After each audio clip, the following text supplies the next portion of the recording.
Hey there, my name is Akram Jafar. I am very pleased to be invited by Dr. Mike to talk to you today. This is my house in Sharjah. Sharjah is in the United Arab Emirates.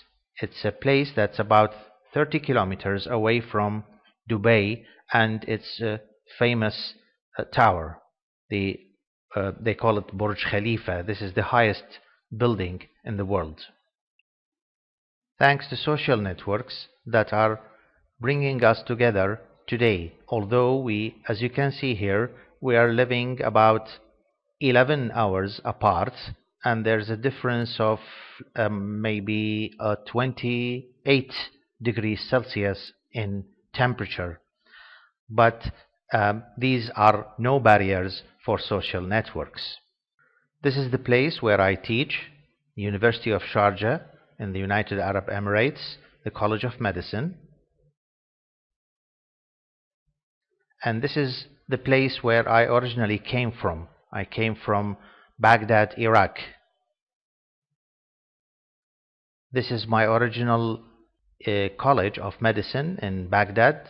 Its name is Al-Nahrain College of Medicine. Al-Nahrain means the two rivers, and indicating the two famous rivers of Iraq, the Tigris and the Euphrates.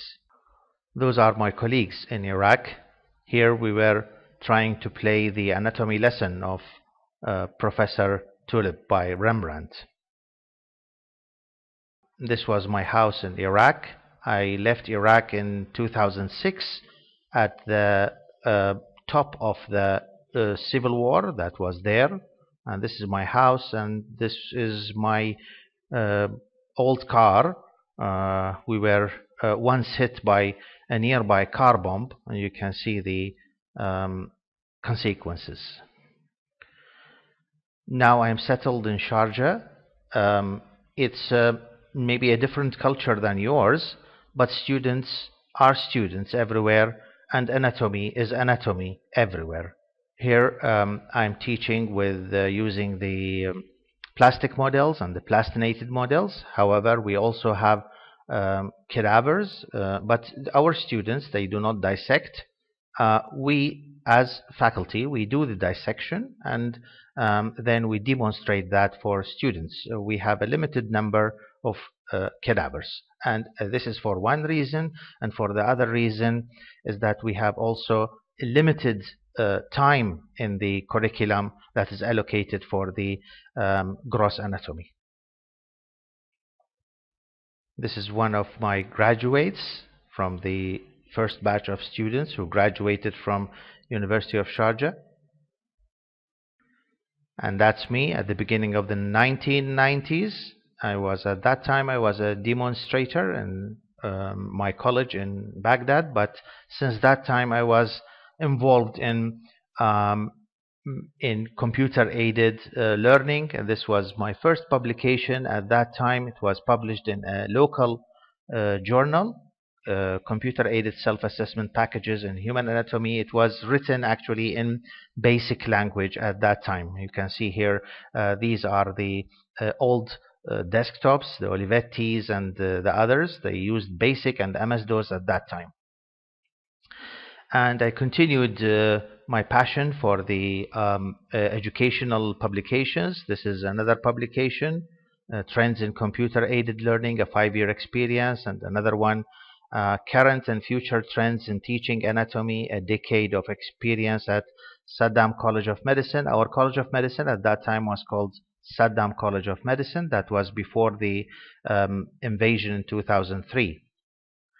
And this is a leading article which was also written in a local journal, E-Learning Scope and Implementation Prospects in Medical Education in Iraq. However, this is not only the only field of study that I do. I also have many publications in anatomical sciences. And this is one of my publications that is probably close to your interest. Teaching and anatomy are not the only interest I have got. I am also interested in jogging. This is This picture was taken about less than a week ago when I was participating in the 10 kilometers run at Dubai marathon. I'm sorry for how my face appears, but this was actually at the end line after running the 10 kilometers. So you can expect that I was very tired at that time. I hope that you will enjoy discussing the article that was published in 2012. Actually, this article was about a work that I started about the channel, Human Anatomy Education channel, YouTube channel, that I started at in February in 2011. I'm still working and developing this channel. I'm using other techniques that I didn't talk about in the article at that time because they were new techniques that I added after the publication of the article. One of these techniques that I would like to share with you is the drawing on a drawing pad, the sketching on a drawing pad. It's like the Khan Academy style. It might look difficult at the beginning that how can you draw the sketches on a pad. It was difficult at the beginning, and then I found that if I sketch on a piece of paper, a thin piece of paper, I make my sketches at the beginning, and then I affix the paper on the pad, and then what is left for me to do during talking and drawing is to trace my original drawing on the paper, and it worked. And actually, until now, I have produced about 3 of these videos. One of them is about the inguinal region, the other is about the blood supply of the heart, and the other one is about the celiac trunk. Another modification that I made after the publication is that I'm using a software which is called Reflection, and by using this software I can capture the screen of the iPad or the iPhone. I can capture it on the computer screen, and I have produced one of the videos about the anatomy education using digital handheld devices by using this method.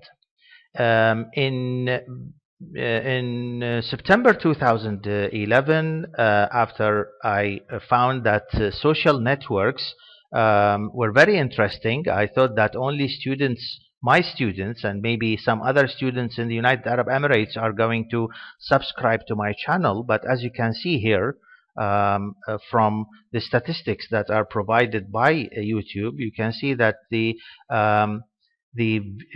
viewers are in many countries in the world. United States is at the top countries here and viewing the channel. India, United Kingdom, Egypt, Canada, and the United Arab Emirates is actually the 10th in the sequence. So as you can see here, by that, if you use social networks, you will be between brackets, you will be internationally renowned. I will come back to this slide later on. What I was saying, that when I found that YouTube was very interesting for me and actually for my students, it was by the incentive of my students that I started a page on Facebook. Another platform, another social network platform, and this was started by the end of 2011, and by now, as you can see, that I am having almost more than 5,000 likes for the page. However, there are some limitations about the using of the Facebook. There are a lot of advantages. They bring my students into discussion of what I am posting, but there are some limitations. I'm now working on writing about the ins and outs, the pros and cons of using Facebook as a social network. One of these limitations, actually, that I'm going to talk about in a moment, is that um, there is no search option here. Whatever you post, then it's very difficult to search for it, or it's impossible to search for it actually by a search option after that, and it is very difficult to go back in the timeline to find it. That's why after a few weeks of posting on Facebook, I started documenting these posts somewhere else so that I can have the links of them, and I can easily return back to them and quote them wherever I need. Here you can see how the Facebook page is attracting many students. You can see here the people who follow the page. They are. It's just very clear that this is the age range of university students, 18 to 24. Most of the people who are following me, and you can see here that again many people around the world are following, from Mexico, Egypt, Iraq, United Arab Emirates, India, United States, and it's a very long list. What I missed here is I'm giving you here an example of a YouTube channel that is published by medical students. Here in this channel you will face two medical students. This is the next generation of medical students, they call it. Is the Salmonella place. They are two medical students. They are posting beautiful videos, not only about anatomy, but many other disciplines. They are following me, I am following them. They are very innovative, and I'm inviting you to check them on YouTube. And probably you can use the example they are using to teach and share with their colleagues. I always say that teaching is learning. So if a medical student teaches his colleagues, he is learning from that more than he is doing the teaching. This year I'm trying to introduce another platform for teaching, and this is by using the iTunes U. I hope that most of you are familiar with the iTunes U. Now iTunes U is allowing the instructors to make their own courses. Using the iTunes U Manager, you can access the iTunes U Manager from your laptop.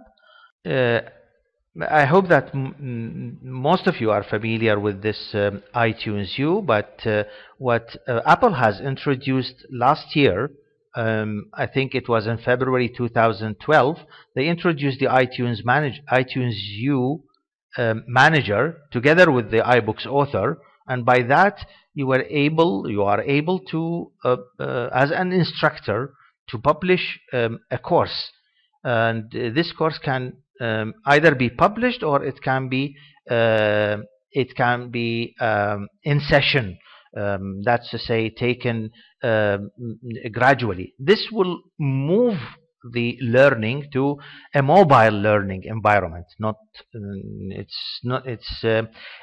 Maybe it's a subcategory of e-learning. This is a mobile learning environment. You can have it on your iPhones, your iPads, and other handheld devices. Again, there is a limitation here because this only works with iOS devices. I don't think that it's a problem in the States, but it's actually a problem in the Emirates, because not all the people, or not the majority, at least not the majority of people, are having the iOS devices in the middle of the competition with the with Samsung and Windows. Now I am designing this course on iTunes U. It is I can say it's not a classical course. The unique things about it, I think so. The unique thing, I'm trying to write about it, but the unique thing about it is that I'm, in addition to using the classical classical contents that the iTunes U allows. I'm trying to mix it with social networks. As you can see here, for example, in the post that I'm posting selected YouTube videos to students, and these are the links to YouTube videos that are related to this week or that week objectives.